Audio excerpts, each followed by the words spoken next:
In this video, we will be talking about the things that you should do just before traveling to Finland for your university studies. What's up guys, and welcome back to the channel. If this is the first time we are meeting, my name is Oliver and I'm a master's student in economics at Aalto University in Finland. And on this channel we talk about education and early career development, specifically here in Finland. So if you're new here, do consider subscribing. Before we jump into today's topic, let me thank hoas for sponsoring this video. hoas, or the Foundation for Student Housing in the Helsinki region, is one of the largest providers of student accommodation in the Helsinki metropolitan area. I've been living in their apartments throughout my studies, and I really recommend that you apply for theirs as well. Links to apply in the description box below. Alright, so you are coming to Finland to start your studies. Great. First things first, make sure that you get appropriate clothing for the season during which you're traveling to Finland.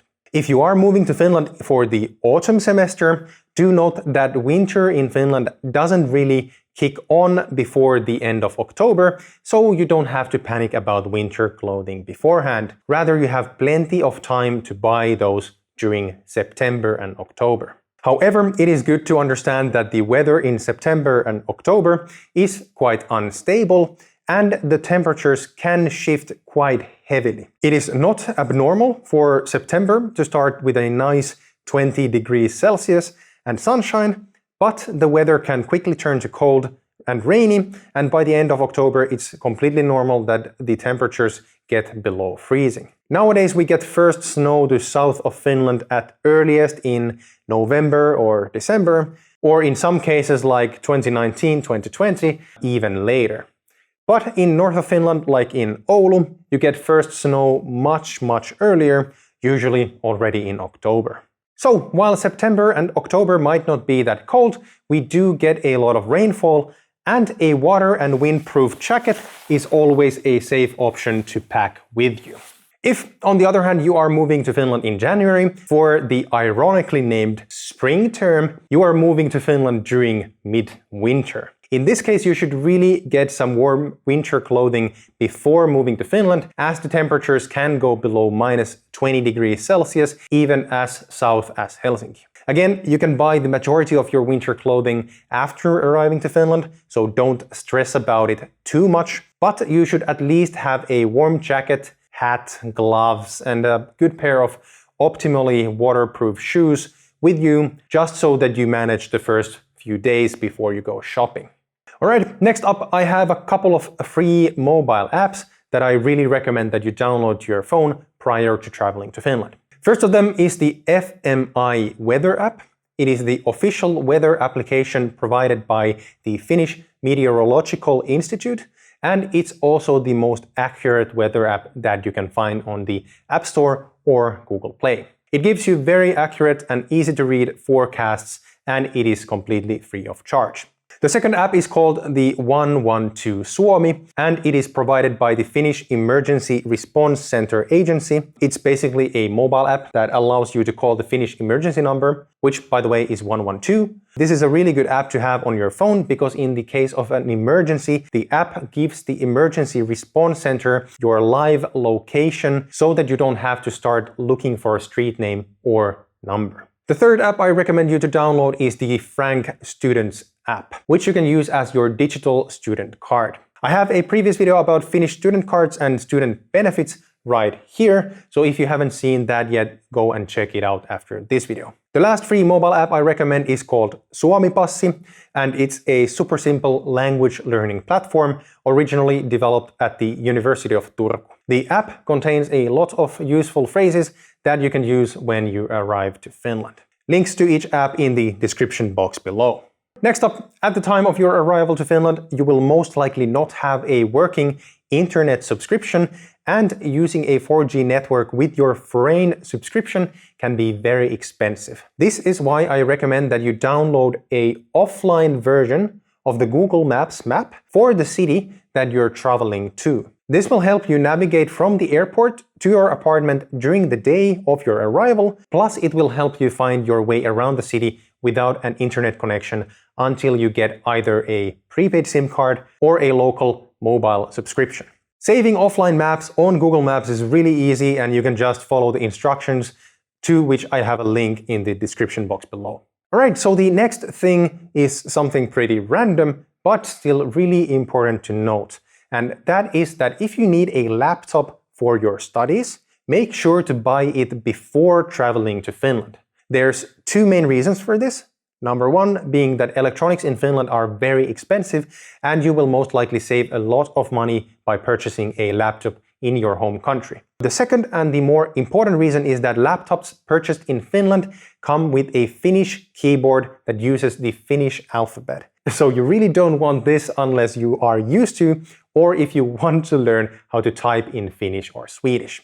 Also note that you have to buy the laptop early enough before traveling to Finland and install just at least a few apps into it, because if the Finnish customs agency deems the laptop as new, you will have to pay customs for it.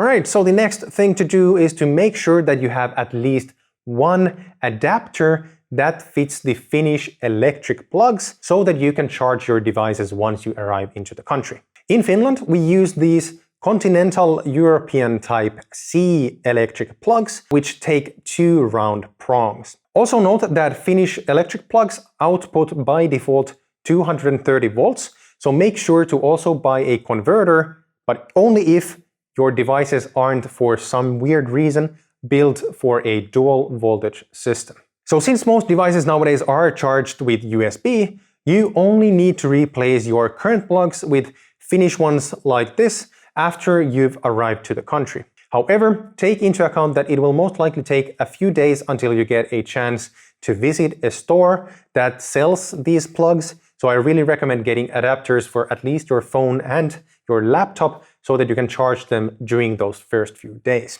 Next step is to make sure that you have all the required documents that you need in order to migrate to Finland. These include a European health insurance card for EU citizens or a proof of health insurance for non-EU citizens. In addition, you need the letter of acceptance from your respective university, proof of financial means to support your studies, a few passport-sized photographs, and any prescriptions to medications that you might be on. In addition, I just want to remind everyone to check that your passport is valid throughout the time of your residence permit. So if your passport is about to expire, do make sure to get a new one so that you don't run into any problems when trying to cross the Finnish border.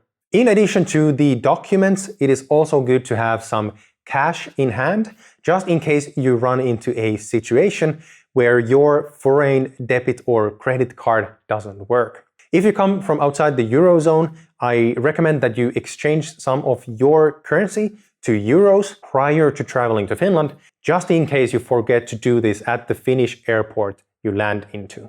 Also, as a small detail, make sure to check that you have approved the use of your payment card in Finland through your bank, because without this, your payment card will not be accepted by any payment terminals in Finland, and you might be in for a nasty surprise when paying for your purchases. Next up, please make sure you have a place to stay when you arrive to Finland and that you know when and where to get the keys to your apartment. If you for some reason have to stay a night or two in a hotel or an Airbnb before receiving the keys to your apartment, make sure to reserve the room early, as hotels will most likely be full at the time of your arrival. Also note that hotels and Airbnb rooms in Finland are pretty expensive, and I do not recommend staying in one for a long period of time.